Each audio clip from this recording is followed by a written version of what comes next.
میرا دایاں پاؤں اس کے پستول والے ہاتھ سے ٹکرایا اور میں دوبارہ پیچھے گر گیا۔ پستول اس کے ہاتھ سے نکل کر دور جا گرا تھا۔ میں الٹی کلابازی لے کر اس سے 2 قدم دور کھڑا ہو گیا۔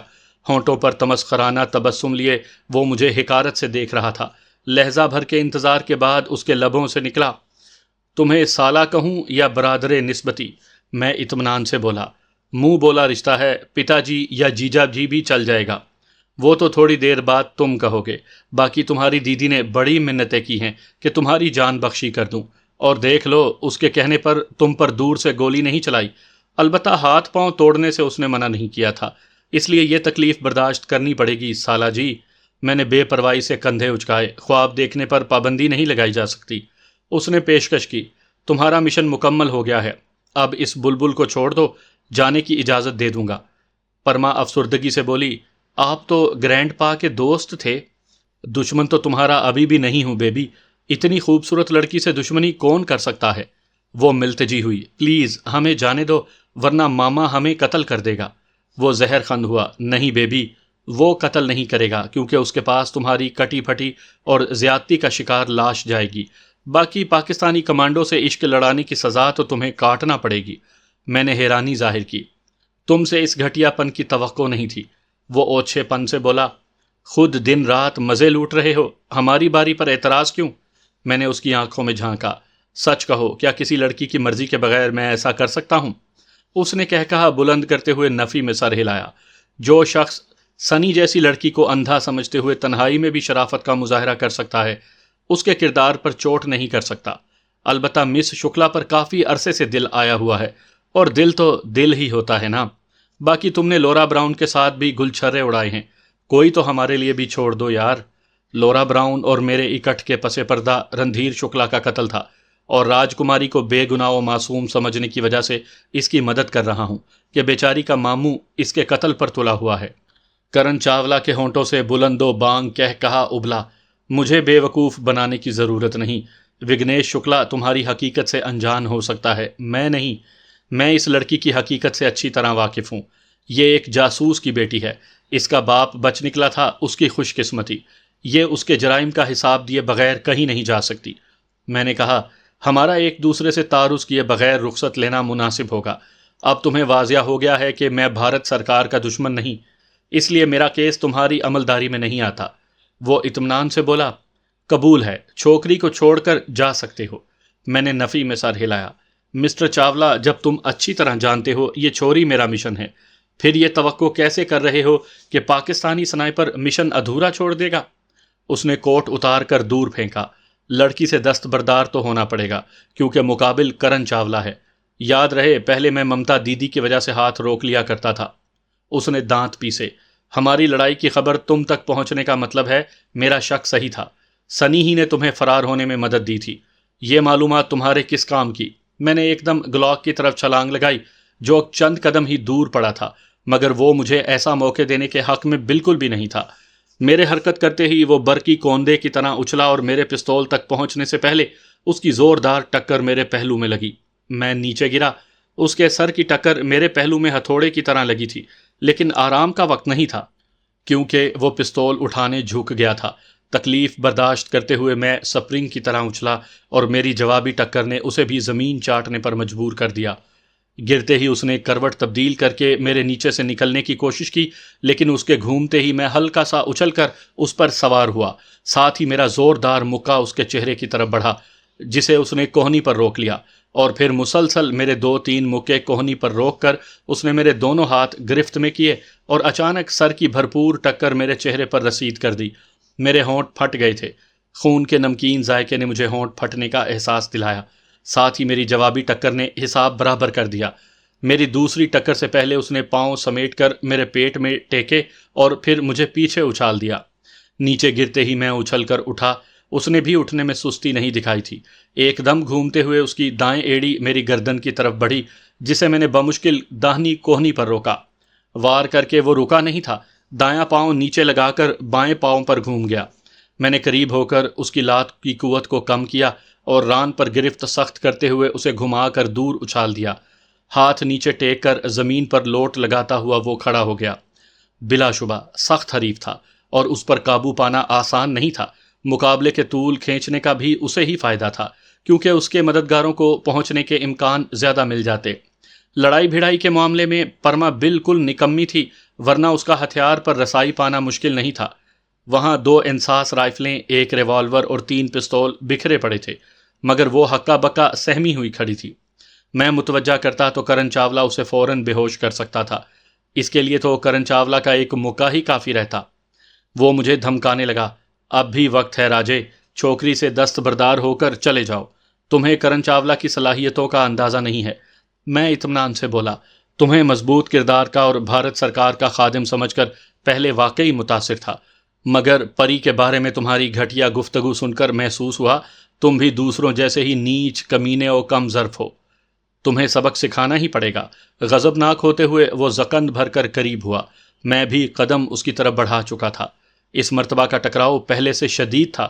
میں جلد از جلد اسے ختم کر کے بھاگنے کے چکر میں تھا تاکہ تلاشی لینے والوں سے دور نکلا جا سکے، تو وہ مجھے ناکارہ کر کے پری کے حصول کی کوشش میں تھا، اور پری کو پانے کے ساتھ جہاں اس کی مذموم خواہشات کی تکمیل ہوتی، وہیں اسے بے بہا دولت بھی ملتی۔ ہم ایک دوسرے کو سختی سے رگید رہے تھے۔ لاتیں، مکے، گھونسے، سر کی ٹکریں، گھٹنے، کوہنیاں، پاؤں کے پنجے، ایڑیاں، الغرض جسم کا ہر وہ عضو حرکت میں لا رہے تھے جس سے مخالف کو چوٹ پہنچائی جا سکتی ہے۔ اس کا پلڑا آہستہ آہستہ بھاری پڑنے لگا۔ میری برداشت ہی تھی کہ اس کی چوٹیں سہ کر جوابی وار کر رہا تھا۔ بنیادی طور پر میں ایک سنائپر ہوں، لڑائی بھڑائی کا طریقہ کار جانتا ہوں، مگر میری بہترین صلاحیت اچھی نشانے بازی ہے۔ نشانے بازی پر زیادہ توجہ دینے کی وجہ سے ہاتھا پائی کو وقت نہیں دے پاتا، اور لڑائی کی مشق سے دوری آج شدت سے محسوس ہو رہی تھی۔ اس کے ساتھ رت جگہ اور مسلسل بھاگ دوڑ نے بھی مجھے تھکایا ہوا تھا، جبکہ وہ تازہ دم تھا۔ میرے ہونٹوں، ناک اور جسم کے کھلے حصوں سے خون بہہ رہا تھا۔ پسلیوں پر بھی اچھی خاصی چوٹ لگی تھی۔ اس کی مسلسل ٹھوکروں سے بچنے کو کوہنیاں استعمال کرنے کی وجہ سے کوہنیوں پر بھی خراشیں بھی آئی تھیں اور درد بھی کر رہی تھی۔ میرے جوابی حملوں کا اثر اس کے جسم سے بھی جھلک رہا تھا، مگر مجموعی طور پر اس کا پلہ بھاری پڑ رہا تھا۔ شروع ہی سے کسی ہتھیار پر قبضہ جمانے کی کوشش دونوں کی تھی، مگر ہر ایسی کوشش دوسرے کی مداخلت سے ناکام ہوئی تھی۔ جب میرے اعصاب مزمحل ہونے لگے اور محسوس ہوا کہ زیادہ دیر لڑائی جاری نہیں رکھ سکوں گا، تب میں نے جوا کھیلنے کا فیصلہ کیا۔ اگر کرن چاولہ کو میرے منصوبے کی بھنک پڑ جاتی تو میرا بے ہوش ہونا یقینی تھا۔ دوسری صورت میں لڑائی کا اختتام کر سکتا تھا۔ اس وقت ہم آمنے سامنے کھڑے گہرے سانس لے کر توانائی بحال کرنے کی کوشش میں تھے۔ تھک وہ بھی گیا تھا، مگر اسے مقابلہ کرنے کی جلدی نہیں تھی۔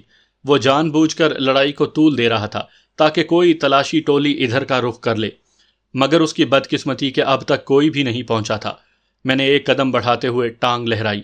گو میں زیادہ تیزی سے اس کی چھاتی میں ٹھوکر مار سکتا، مگر میں نے جان بوجھ کر اسے ٹانگ پکڑنے کا موقع دیا، کیونکہ اس سے پہلے بھی وہ 2 بار میری ٹانگ پکڑنے میں کامیاب ہوا تھا، اور ہر مرتبہ اس نے مجھے گھما کر عقبی جانب پھینکا تھا۔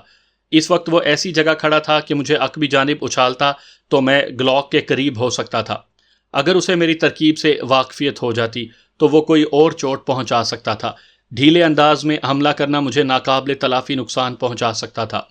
میں نے چونکہ ایک قدم آگے لے کر گھوم کر لات چلائی تھی، تبھی اسے حملے کی نوعیت آسانی سے معلوم ہو گئی تھی، اور میرا تو مطمع نظر یہی تھا کہ اسے پہلے سے اندازہ ہو جائے کہ میں اس کی چھاتی میں ایڑی کی ٹھوکر گھمانے والا ہوں۔ اس وقت تو نہیں، مگر لمحہ بھر بعد پتہ چلا کہ وہ بھی ہتھیار پر قبضہ کرنے کے چکر میں تھا، اور میں نے اسے یہ موقع فراہم کر دیا تھا۔ میری ران پر گرفت جماتے ہوئے اس نے مجھے پوری قوت سے عقب میں اچھالا، اور میرے گرنے کا انتظار کیے بغیر اپنے پستول کی طرف بھاگ پڑا، جو پرما سے چند قدم دور ہی پڑا تھا، اور مجھے دور پھینکنے کی وجہ بھی پستول پر قبضہ جمانا ہی تھا۔ البتہ اسے یہ معلوم نہیں ہوا تھا کہ وہ میری چال میں آ گیا ہے۔ میں چونکہ پھینکے جانے کو پہلے سے تیار تھا، اس لیے جیسے ہی اس نے مجھے گھما کر عقب میں پھینکا، ہوا ہی میں گھومتے ہوئے میں نے دایاں ہاتھ کوہنی سمیت زمین پر ٹیکا اور لوٹ لگاتے ہوئے گلاک کے قریب پہنچ گیا۔ وہ پستول اٹھانے کو جھک رہا تھا، جبکہ میں گلاک پر قبضہ جما چکا تھا۔ اس کا ہاتھ گز بھر کا فاصلہ اتنی تیزی سے طے نہیں کر سکا تھا جتنی سرعت سے 10-15 گز کا فاصلہ بیرل سے نکل کر بے آواز گولی نے طے کر لیا تھا۔ گولی کا ہدف پستول تھا، اور گولی نے مجھے مایوس نہیں کیا تھا۔ پستول 2-3 گز دور جا گرا۔ وہ ٹھٹک کر رکا، ساتھ ہی میری اطمینان بھری آواز گونجی، یقیناً ہاتھ اٹھانا تمہارے چند سانس بڑھا دے گا۔ گہرا سانس لیتے ہوئے اس نے کنکیوں سے پرما کی جانب دیکھا۔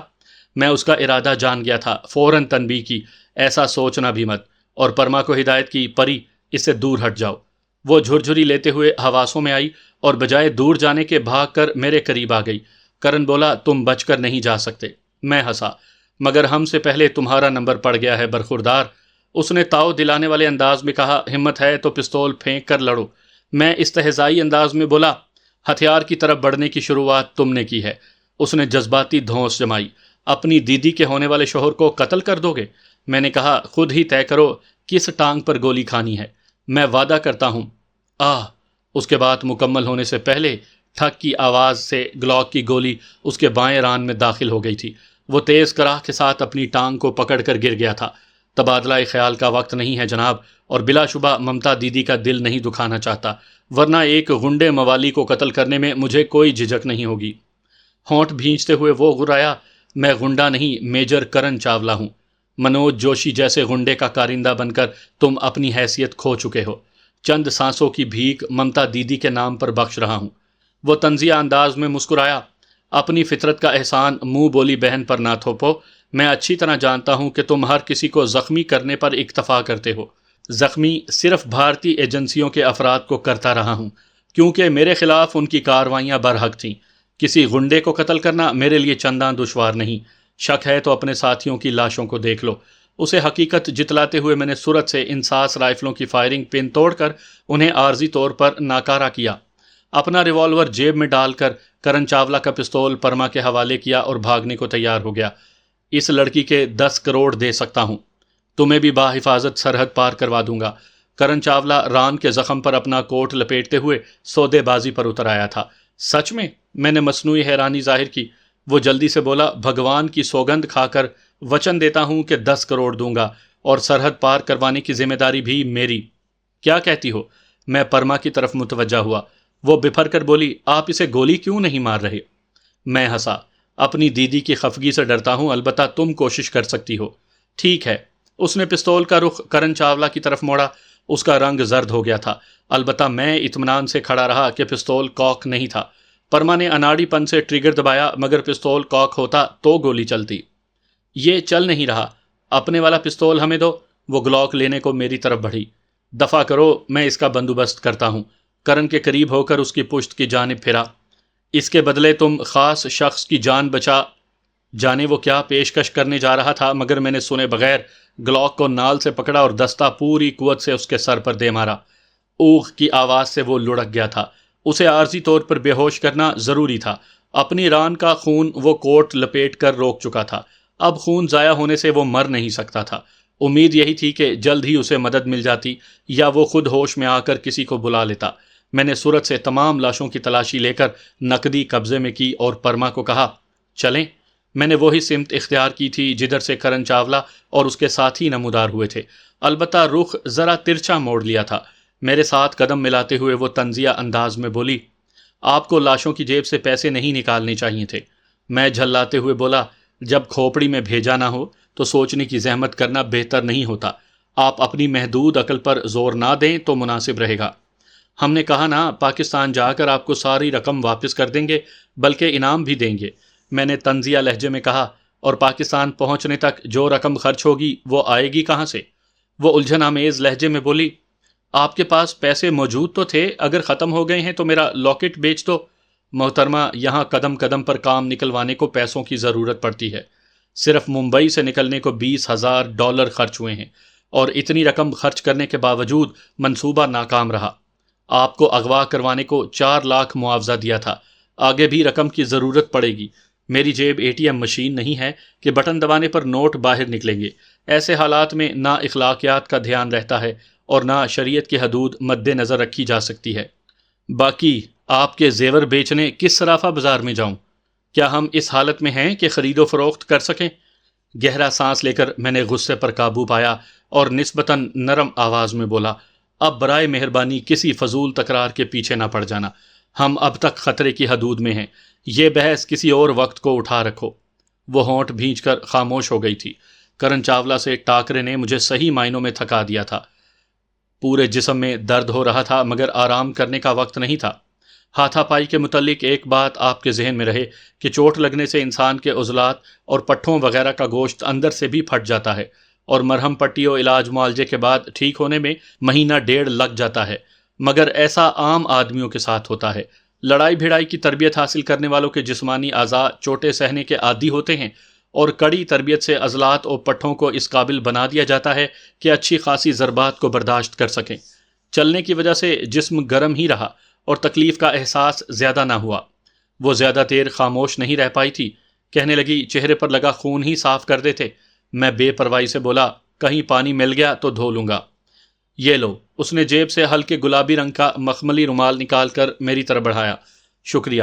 رومال پکڑ کر میں چہرے پر پھیرنے لگا۔ ماتھے پر خراش آئی تھی، نچلے ہونٹ پر بھی چوٹ لگی تھی اور ہونٹ اندر سے پھٹ گیا تھا۔ دائیں نتنے کی سوزش بھی کسی ہلکے پھلکے زخم کی نشاندہی کر رہی تھی۔ خون صاف کر کے میں نے رومال پھینک دیا تھا۔ بدتمیز، خفگی بھرے لہجے میں کہتے ہوئے اس نے رومال اٹھا لیا۔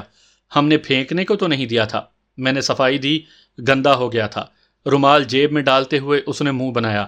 ایسا ہی ہے، مگر ہم سے اجازت تو لینا تھی، یہ کوئی عام رومال نہیں ہے، بہت خاص۔ اچھا، میں نے اسے معنی خیز نظروں سے گھورا۔ جی، مجھے بے باکی سے گھورتے ہوئے اس نے منہ چڑھا دیا۔ میں نے کہا خاص چیز عام آدمی کو گندا کرنے کو نہیں دینی چاہیے تھی۔ وہ متبسم ہوئی۔ ہماری خاطر آپ نے 10 کروڑ ٹھکرا دیے، اس لیے تھوڑا جذباتی ہو گئے تھے نا۔ باقی دھونے سے صاف ہو جائے گا، کون سا ہمیشہ کے لیے گندا ہو گیا ہے؟ میں نے نفی میں سر ہلایا۔ آپ کے لیے نہیں، انصاری صاحب کے لیے رقم ٹھکرائی ہے۔ وہ ترشی سے بولی، مطلب جو کچھ کر رہے ہو اس کے پس پردہ پاپا ہیں؟ میں نے طنزیہ انداز میں پوچھا، آپ کو کیا لگتا ہے؟ وہ مجھے کڑی نظروں سے گھور کر رہ گئی تھی۔ میں بے پرواہی سے کندھے اچکا کر دائیں بائیں کا جائزہ لینے میں مصروف رہا۔ دشمنوں کی آمد کی کوئی سمت متعین نہیں تھی۔ اصولاً کرن چاولہ کے ہمراہ اور بندے ہونے چاہیے تھے، مگر ریوالور کی 4-5 گولیاں چلانے کے باوجود کسی کا بھی نہ نظر آنا ظاہر کر رہا تھا کہ اس کے ہمراہ وہی 3 افراد تھے جنہیں میں قتل کر چکا تھا۔ شاید باقی ٹولیاں کسی اور سمت نکل گئی تھیں۔ ویسے ریوالور چلنے کا دھماکہ اتنا زیادہ بھی نہیں ہوتا کہ طویل فاصلے تک جائے۔ فرلانگ بھر سے دور آواز نہیں جاتی۔ ایک جھاڑیوں کے جھنڈ سے نکلتے ہوئے میری نظر تھوڑے فاصلے پر موجود چند جھونپڑیوں پر پڑی۔ لگتا تھا کہ باقی جھونپڑے بھی آگے بنے ہوں گے، مگر وہاں سے تھوڑے نظر آ رہے تھے۔ پرما بھی وہ آبادی دیکھ چکی تھی۔ اس نے خشک ہونٹوں پر زبان پھیری۔ ان سے کھانے پینے کو کچھ ضرور مل جائے گا۔ میں نے خیال ظاہر کیا، یہاں دشمن کی موجودگی کو بھی نظر انداز نہیں کیا جا سکتا۔ دشمن کا تو پتہ نہیں، لیکن تھوڑی دیر مزید کھانے پینے کو کچھ نہ ملا تو ہمیں مارنے کو دشمن کی ضرورت نہیں پڑے گی۔ میں نے چوٹ کی۔ ان بیچاروں کے پاس پیزا، برگر، چکن سینڈوچ، پنیر، مکھن، شہد، ڈبل روٹی، جیم وغیرہ کہاں ملے گا؟ وہ برہم ہوئی۔ جتنے برے ہونا، اس سے کئی گنا زیادہ بری آپ کی زبان ہے۔ سچ ہضم کرنا ہر کسی کے بس میں نہیں ہوتا۔ میں نے اس کے ہاتھ سے پستول لے لیا تھا۔ وہ جرمنی کا 9mm والتھر P99 تھا، جو ایک بہترین پستول ہے۔ اس میں مختلف قطر کے پستول دستیاب ہیں، البتہ اس کی 9mm کی میگزین میں 16 گولیوں کی گنجائش ہوتی ہے۔ وہ ترشی سے مستفسر ہوئی، کیا مجبوری میں بھی ہمیں اپنی پسند کا خیال رکھنا پڑے گا؟ پستول چلانے سے پہلے اسے کاک کرنا ضروری ہوتا ہے، اور یہ ایسے کاک ہوتا ہے۔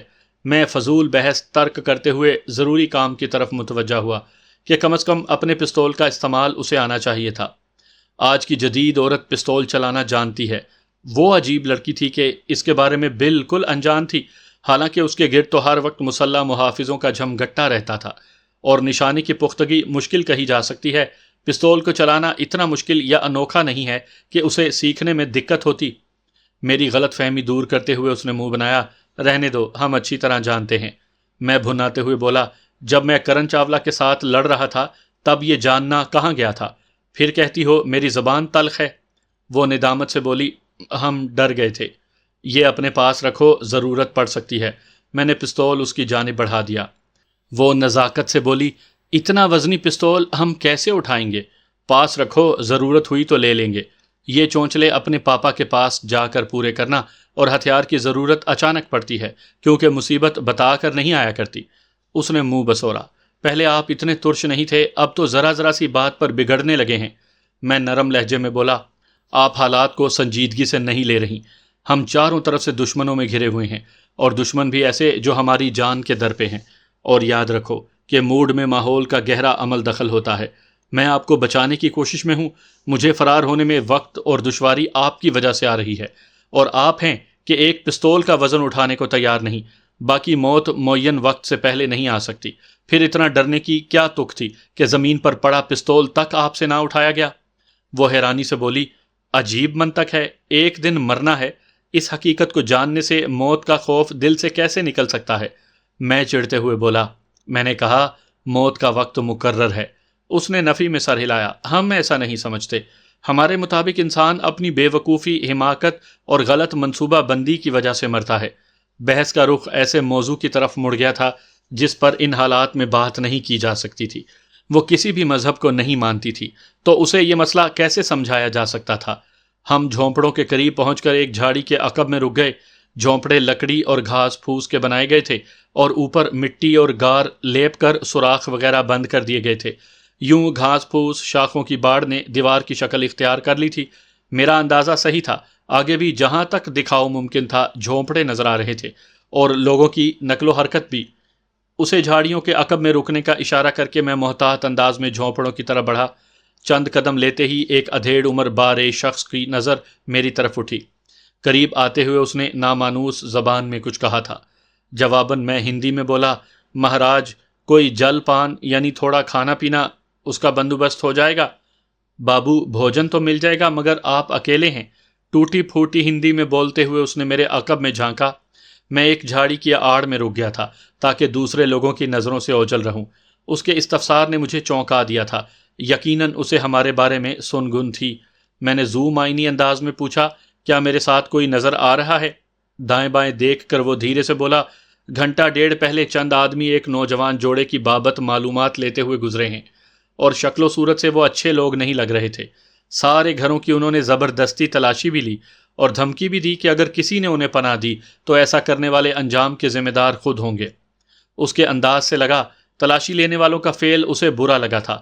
غریبوں کی بھی عزت نفس ہوتی ہے، اور ان کی مرضی کے بغیر ان کے گھروں میں تاکہ جھانکی کرنا، زبردستی تلاشی لینا یقیناً انہیں غصہ دلانے کو کافی تھا، مگر مسلح افراد کے سامنے بیچارے احتجاج نہیں کر سکتے تھے، بس دل ہی دل میں کڑ کر رہ گئے تھے۔ اور یہی وجہ تھی کہ اس نے پہلی فرصت میں مجھے مطلع کرنے میں دلچسپی لی تھی۔ تلاشی لینے والے کے خلاف اس کے لہجے کی بغاوت محسوس کرتے ہی میں نے کھل کر سامنے آنے کا فیصلہ کیا۔ اگر اعتراف کروں کہ میں وہی شخص ہوں تو کیا سہایتا کی آشا رکھ سکتا ہوں؟ وہ معنی خیز لہجے میں بولا، آپ نہ بھی بتائیں تب بھی میں پہچان گیا تھا، کیونکہ ان کے پاس آپ دونوں کی تصاویر موجود تھیں جو انہوں نے تمام بستی والوں کو دکھائیں۔ میرے پاس 2,000 کے 5 نوٹ ہیں، ہمیں چھپنے میں مدد دے کر ان پر قبضہ کر سکتے ہو۔ اس بستی کی حالت دیکھتے ہوئے میں نے جان بوجھ کر بہت تھوڑی رقم پیشکش کی تھی، مگر رقم سنتے ہی اس کے چہرے پر جو تحیر نمودار ہوا، لگا کہ رقم اس کے اندازے سے کہیں زیادہ تھی۔ وہ ہکلاتے ہوئے بولا، میں نے آج تک 2,000 کا نوٹ ہاتھ میں نہیں پکڑا۔ میں نے دوبارہ ترغیب دی، تو ایسے 5 نوٹوں کا مالک بننے کے بارے میں کیا ارادہ ہے؟ خوفزدہ انداز میں دائیں بائیں کا جائزہ لیتے ہوئے وہ میرے مزید قریب آیا۔ مہاراج وہ بہت خطرناک لوگ تھے۔ میں نے کہا، ضرور ہوں گے، مگر ایک بار تلاشی لے گئے ہیں، امید ہے بار بار تلاشی نہیں لیں گے۔ باقی جب تک تم کسی سے ذکر نہیں کرو گے تو انہیں کیسے پتا چلے گا کہ تم نے ہماری مدد کی؟ اس نے خشک لبوں کو زبان سے تر کرتے ہوئے پوچھا، آپ کی استری یعنی بیوی کہاں ہے؟ میں نے 50-60 قدم دور جھاڑیوں کی جانب اشارہ کیا، وہاں چھپی ہے۔ البتہ پرما سے اپنے رشتے کی وضاحت کرنا میں نے ضروری نہیں سمجھا تھا۔ وہ لمحہ بھر سوچ کر بولا، ایک اور بندے کو رازدار بنانا پڑے گا۔ میں نے پوچھا، اعتماد والا ہے؟ وہ اہم کانہ انداز میں بولا، پتہ نہیں، مگر اس کے پاس چھپنے کی جگہ موجود ہے۔ میں نے کہا، ہمیں چھپانے کے بجائے کسی طرح یہاں سے نکلنے کا بندوبست کر دو تو انعام کی رقم بڑھا سکتا ہوں۔ چند لمحے سوچتے ہوئے اس کی آنکھوں میں تیز چمک ابھری۔ ایک طریقہ ہے تو صحیح، بولو۔ میں ہمتن گوش ہو گیا۔ کسارا گاؤں سے سبزی والا ٹرک آتا ہے، اس میں چھپ کر نکلا جا سکتا ہے۔ میں نے جلدی سے پوچھا، ٹرک کس وقت آتا ہے؟ وہ جوش سے بولا، گھنٹے ڈیڑھ تک پہنچ جائے گا۔ میں نے تصدیق چاہی، ٹرک والا تمہارا دوست ہے؟ اس نے اس بات میں سر ہلایا، واقف کار ہے، میں جانتا ہوں سبزی کی آڑ میں غیر قانونی اشیاء کی بھی ترسیل کرتا رہتا ہے، پیسے لے کر آپ کی مدد پر آمادہ ہو جائے گا۔ چند لمحے سوچ کر میں نے اس بات میں سر ہلایا۔ ٹھیک ہے، تمہیں 10,000 دوں گا اور اسے علیحدہ پیسے دوں گا، تم نے بس ہمارا سودا کروانا ہے۔ اس کی آنکھوں میں تیز چمک پیدا ہوئی۔ ہم نے چند منٹ میں سارا منصوبہ طے کیا اور میں نے اسے 2,000 پیشگی ادا کر دیے۔ اس کے بعد وہ گھر سے پانی کی بھری ہوئی بوتل اور شاپر میں 3-4 روٹیاں لے کر آیا جن پر ماش کی تھوڑی سی دال چپڑی ہوئی تھی۔ اس سے الوداعی مصافحہ کر کے میں پرما کی طرف بڑھ گیا۔ وہ واپس مڑ گیا۔ پرما جھاڑی کے عقب میں پتھریلی زمین پر ڈھیر تھی۔ بیچاری اتنی تھکی ہوئی تھی کہ مجھ پر نظر رکھنے کے قابل بھی نہیں رہی تھی۔ تبھی قدموں کی چاپ سن کر ایک مرتبہ تو کانپ گئی تھی۔ مجھ پر نظر پڑتے ہی اس کے لبوں سے گہرا سانس خارج ہوا۔ میں متبسم ہوا۔ چلیں؟ خشک ہونٹوں پر زبان پھیرتے ہوئے وہ ملتجی ہوئی۔ کچھ کھا پی تو لیں۔ میں نے پانی کی بوتل اور روٹی کا شاپر اس کی طرف بڑھا دیا۔ بے صبری سے بوتل کو منہ لگا کر اس نے چند بڑے بڑے گھونٹ لیے اور پھر دال سے چپڑی روٹیوں کو جڑ گئی۔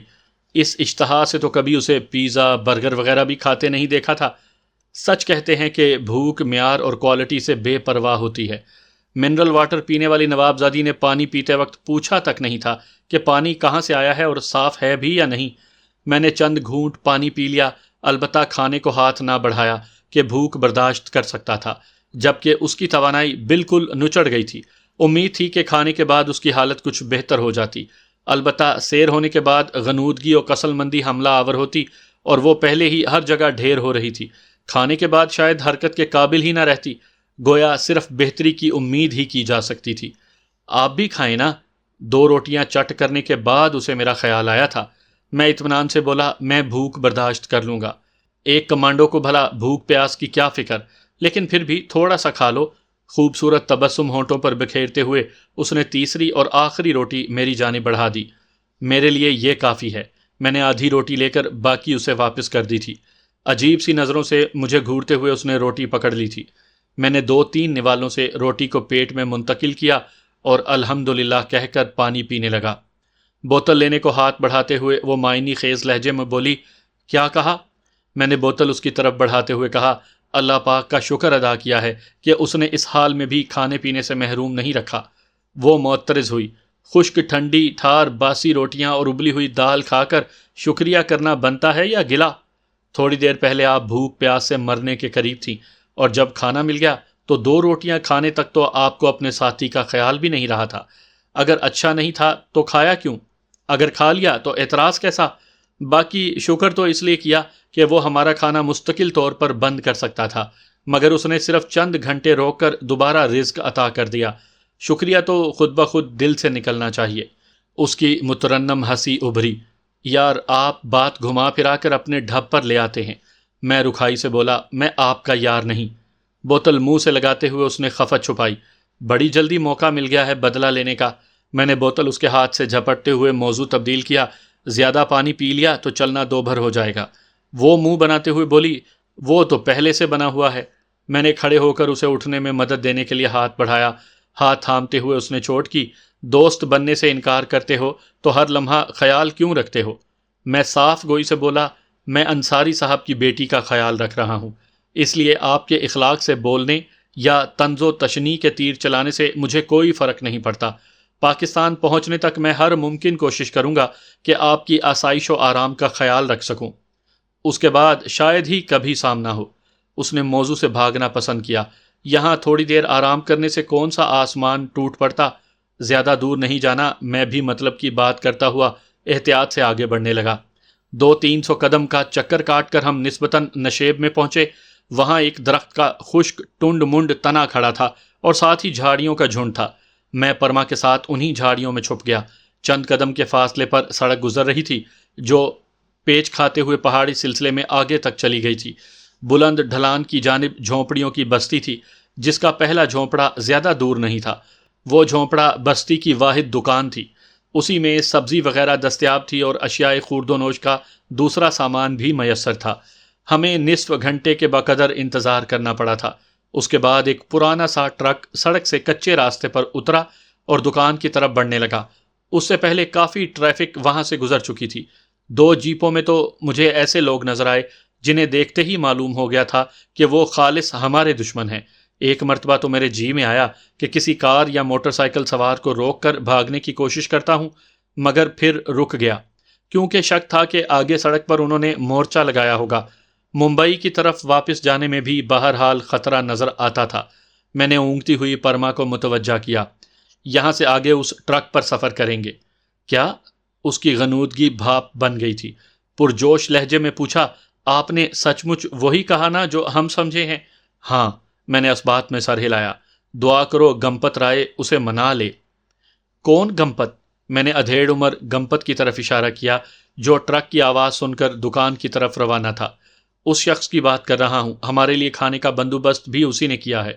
اس نے سہم کر پوچھا، سڑک پر تو ہمارے دشمن بھی موجود ہوں گے؟ میں نے تسلی دینے کے بجائے اس بات میں سر ہلایا۔ خطرہ تو مول لینا پڑے گا۔ وہ گہرا سانس لے کر رہ گئی تھی۔ میں گمپت رائے کی طرف متوجہ ہو گیا جو ٹرک ڈرائیور کو دکاندار سے دور لے جا کر بات کر رہا تھا۔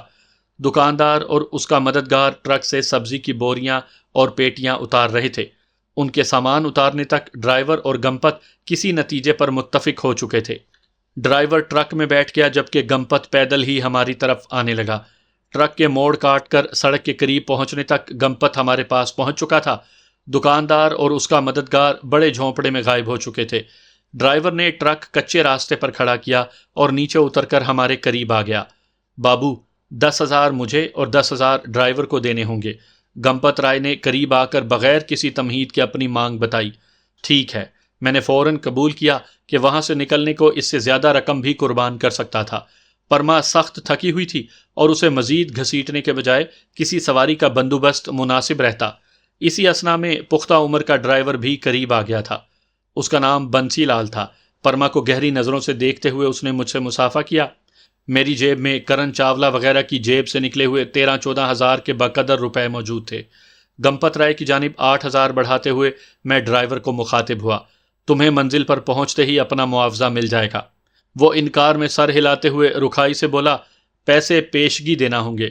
اچانک سڑک کی جانب سے تیز ہارن کی آواز سنائی دی۔ ہم جھاڑیوں کی آڑ میں تھے۔ پرما کی خوفزدہ آواز ابھری، دشمن پہنچ گئے ہیں۔ فوراً ٹرک کی طرف جاؤ اور ایسے ظاہر کرو کہ دکان کی جانب سے آ رہے ہو۔ انہیں ہدایت دیتا ہوا میں جھاڑی کی آڑ میں دبک گیا تھا۔ انہیں میری بات سمجھ میں آئی تھی یا نہیں، البتہ وہ جلدی سے سڑک کی جانب بڑھ گئے تھے۔ اوندھے منہ لیٹ کر میں سڑک کی جانب متوجہ ہو گیا۔ ایک جیپ سڑک پر رکی ہوئی تھی۔ ڈرائیور اور اس کے ہمراہ ایک اور شخص جیپ کے اندر بیٹھا تھا، جبکہ 2 مسلح افراد ٹرک کے ساتھ کھڑے تھے۔ بنسی لال اور گمپت کو دیکھتے ہی وہ اس طرف متوجہ ہو گئے تھے۔ یہاں ٹرک کیوں روکا ہوا ہے اور تم لوگ جھاڑیوں میں کیا کر رہے تھے؟ ان کے قریب آنے کا انتظار کیے بغیر ایک شخص نے درست لہجے میں پوچھا تھا۔ گمپت رائے نے ہکلاتے ہوئے کہا، کچھ نہیں مہاراج، ہم تو بس آ رہے تھے۔ اس نے باقاعدہ کانپنا شروع کر دیا تھا۔ یقیناً وہ سادہ لو دیہاتی تھا۔ بیچارے کا واسطہ کبھی غنڈوں وغیرہ سے نہیں پڑا تھا۔ ہتھیار بردار شخص کو دیکھتے ہی اس کی سٹی گم ہو گئی تھی۔ ڈرائیور کے ساتھ براجمان شخص نے کہا، ٹرک کی تلاشی لو۔ دونوں مسلح افراد اوپر چڑھ کر سامان کو الٹ پلٹ کرنے لگے۔ کچھ نہیں ہے باس۔ چند لمحوں کے بعد وہ ناکام ہو کر نیچے آ گئے تھے۔ باس نے نیچے اتر کر گمپت کو انگلی کے اشارے سے قریب بلاتے ہوئے پوچھا، تمہارا رنگ کیوں اڑا ہوا ہے؟ کچھ نہیں مہاراج، یہ ٹرک میرا تو نہیں ہے، یہ تو بنسی لال کا ہے۔ گمپت سخت خوفزدہ ہو گیا تھا۔ اس کے برعکس بنسی لال پر اعتماد تھا۔ بات سنبھالتے ہوئے بولا، مہاراج یہ سادہ سا شخص ہے، آپ کو دیکھ کر خوفزدہ ہو گیا ہے۔ باس نے ہونٹوں پر انگلی رکھ کر بنسی لال کو خاموش ہونے کا اشارہ کرتے ہوئے گمپت رائے سے پوچھا، سچ سچ بتا دو، جھاڑیوں میں کیا کر رہے تھے؟ کچھ نہیں سرکار۔ گمپت نے ہکلاتے ہوئے انکار میں سر ہلانا چاہا، مگر اس کی بات پوری ہونے سے پہلے باس کا ہاتھ گھوما، چٹاخ کی زوردار آواز ابھری، گمپت رائے کولوں کے بل نیچے گر گیا تھا۔ باس پستول سیدھا کرتے ہوئے غرایا، سچ بکتے ہو یا ٹھوک دوں؟ بھگوان کے لیے مہاراج، میں بے قصور ہوں۔ گمپت باس کے پاؤں سے لپٹ گیا تھا۔ اس نے زبردستی پیسے دیے تھے، میں نہیں لے رہا تھا۔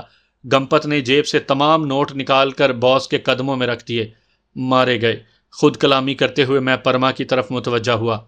بغیر آواز نکالے وہاں نشیب میں لیٹ جاؤ، گولیاں چلنے کو ہیں اور یہ جگہ غیر محفوظ ہے۔ جھاڑیوں سے چند قدم کے فاصلے پر نشیبی گڑا تھا۔ جھاڑیاں گولی کو نہیں روک سکتی تھی، اس لیے میں نے یورش کرنے سے پہلے پرما کو محفوظ کرنے کا سوچا۔ بغیر کوئی سوال کیے وہ صورت سے اٹھی اور جھاڑی کی آڑ میں رہتے ہوئے مذکورہ گڑھے کی طرف بڑھ گئی۔ مسلسل مارکا آرائی سے واسطے کی بدولت اس میں تھوڑی بہت سمجھداری تو آ ہی گئی تھی۔ میں باس اور گمپت رائے کی طرف متوجہ ہو گیا۔ گمپت رائے نے راز اگلنے میں کچھ زیادہ ہی جلد بازی دکھائی تھی۔ یہ تو اللہ کا شکر تھا کہ اب تک بازی میرے ہاتھ میں تھی۔ باس ہونٹوں پر زہریلی مسکراہٹ بکھیرتے ہوئے اکڑو بیٹھ گیا۔ اس کا ہاتھ گمپت کے سر پر پہنچا۔ بھگوان نے منش کے بھاگ میں مصیبت نہیں لکھی ہوتی، مگر لالچ اسے نرک کے دوارے پر لے جاتی ہے۔ باس کے انداز سے لگ رہا تھا کہ وہ گمپت کے ڈر تک پہنچ چکا تھا۔ مزید دیر کرنا خود کو پھنسانے کے مترادف تھا۔ سائلنسر لگا پستول کافی دیر سے جیب سے نکل کر میرے دائیں ہاتھ میں منتقل ہو چکا تھا۔ ان چاروں کو ہلاک کیے بغیر بھاگنا ممکن نہیں تھا۔ فاصلہ اتنا زیادہ نہیں تھا کہ پستول کی گولی کے ضائع جانے کا خدشہ ہوتا۔ میں نے سب سے پہلے باس پر نشانہ سادھا۔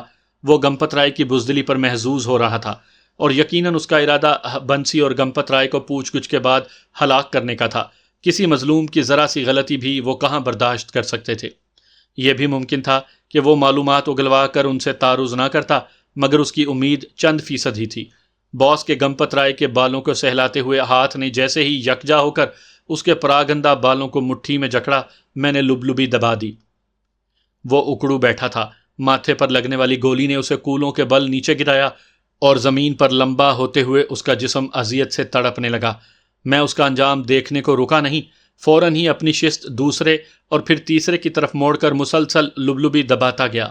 ڈرائیور نے عقل مندی کا مظاہرہ کرتے ہوئے مخالف جانب اترنے کی کوشش کی تھی، مگر اس کے نیچے اترنے سے پہلے مجھے گولی چلانے کا موقع مل گیا تھا۔ البتہ اس کے جھکے ہونے کی وجہ سے سر کے بجائے اس کی پشت نشانہ بنی تھی۔ پہلی گولی اس کی پیٹھ میں لگی، وہ تڑپ کر سیدھا ہوا، اور اگلی گولی نے گردن سے پار ہو کر اسے اوندھے منہ گرا دیا تھا۔ بنسی رام ٹرک کی آڑ میں ہو گیا تھا، جبکہ گمپت رائے گھٹے گھٹے انداز میں چیخ رہا تھا۔ میں بھاگ کر جھاڑی سے نکلا اور اس کے قریب پہنچتے ہوئے غرایا، چپ کرو بے وقوف، تمہاری وجہ سے انہیں قتل کرنا پڑا۔ مہاراج،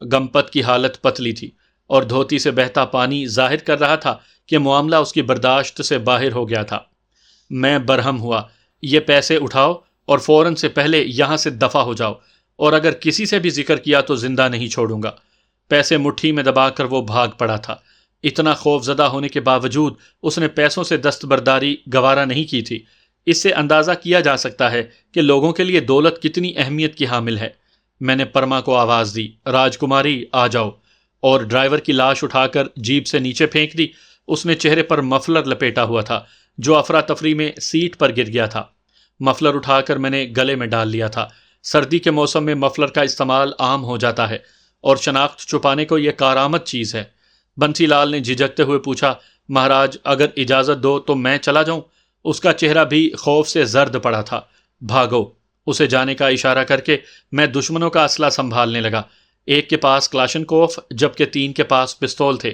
کلاشنکوف جیپ میں رکھ کر میں نے 30 بور پستول جھاڑیوں میں اچھال دیے۔ ایک پستول 9mm تھا، اس کی میگزین اتار کر جیب میں ڈالی اور اسے بھی پھینک دیا۔ اس کی گولیاں گلاک میں چلائی جا سکتی تھیں۔ پرما بھاگتے ہوئے میرے قریب پہنچ گئی تھی۔ تمتماتے ہوئے چہرے کے ساتھ اس نے لاشوں کو ایک نظر دیکھا اور میری طرف متوجہ ہوئی۔ باڈی میں لیٹ جاؤ، اسے ہدایت کر کے میں نے ڈرائیونگ سیٹ سنبھالی اور اگنیشن میں چابی گھما کر جیپ سٹارٹ کرنے لگا۔ اس نے بے چون چرا کیے میری ہدایات پر عمل کیا تھا۔ میں نے جیپ ممبئی کی جانب موڑ دی کیونکہ آگے جانے میں زیادہ خطرہ تھا۔ دشمنوں کا زور پیچھے کی جانب نہیں تھا۔ اب مجھے کوئی لنک روڈ تلاش کر کے اس علاقے سے دور جانا تھا۔ کلاشنکوف میں نے گود میں رکھ لی تھی۔ پرما کو پیچھے لیٹنے کا اس لیے کہا تھا تاکہ وہ دور سے نظر آ کر میری شناخت کی تصدیق نہ کرتی رہے۔ کنگلے، ان کی جیبوں کی تلاشی کیوں نہیں لی؟ جیپ کے تھوڑا سا آگے بڑھتے ہی میری سماعتوں میں پرما کی شوق بھری آواز گونجی۔ عقبی شیشے میں دیکھا، وہ دونوں سیٹوں کے درمیان بیٹھی میری پیٹھ کو گھور رہی تھی۔ میں جھلاتے ہوئے بولا، باڈی میں اس لیے بیٹھنے کا نہیں کہا کہ سیٹیں گندی ہوتی ہیں۔ اچھا، ہم تو یہی سمجھے تھے۔ وہ مجھے چڑھانے کو ہنسی۔ نیچے لیٹ جاؤ تاکہ دور سے کسی کو نظر نہ آ سکو۔ درستی سے کہتے ہوئے میں نے بریک پر ہلکا سا دباؤ ڈال کر رفتار کم کرتے ہوئے موڑ کاٹا اور جیپ کے سیدھا ہوتے ہی رفتار بڑھا دی۔ آپ کے اندیشوں کا سب سے بڑا مسئلہ یہ ہے کہ کم وقت سچ ہی نکلتے ہیں۔ وہ منہ بناتے ہوئے لیٹ گئی تھی۔ میں نے ڈرائیور کا مفلر چہرے کے گرد لپیٹ لیا تھا۔ دشمنوں کی لاشیں میں سڑک کے کنارے ہی چھوڑ آیا تھا۔ عام شہریوں سے بعید تھا کہ پولیس کے چکروں میں پڑتے۔ میں نے بھی لاشیں چھپانے میں وقت ضائع نہیں کیا تھا کہ اس کا کوئی خاص فائدہ نظر نہیں آ رہا تھا۔ ایک تربیت یافتہ شخص تیز رفتاری میں بھی درستی کا خیال رکھتا ہے۔ ایک عام آدمی اور ہم میں سوچنے ہی کا فرق ہوتا ہے۔ مختلف حوادث و واقعات کا سامنا کر کر کے ہم میں حوصلے و جرأت کے ساتھ بر وقت فیصلہ کرنے کی صلاحیت بھی پیدا ہو جاتی ہے۔ چند کلومیٹر کے بعد میرے قریب سے کالے رنگ کی 3 کاریں تیز رفتاری سے گزریں۔ مجھے لگا کہ ان میں ایجنسی کے لوگ سوار ہیں۔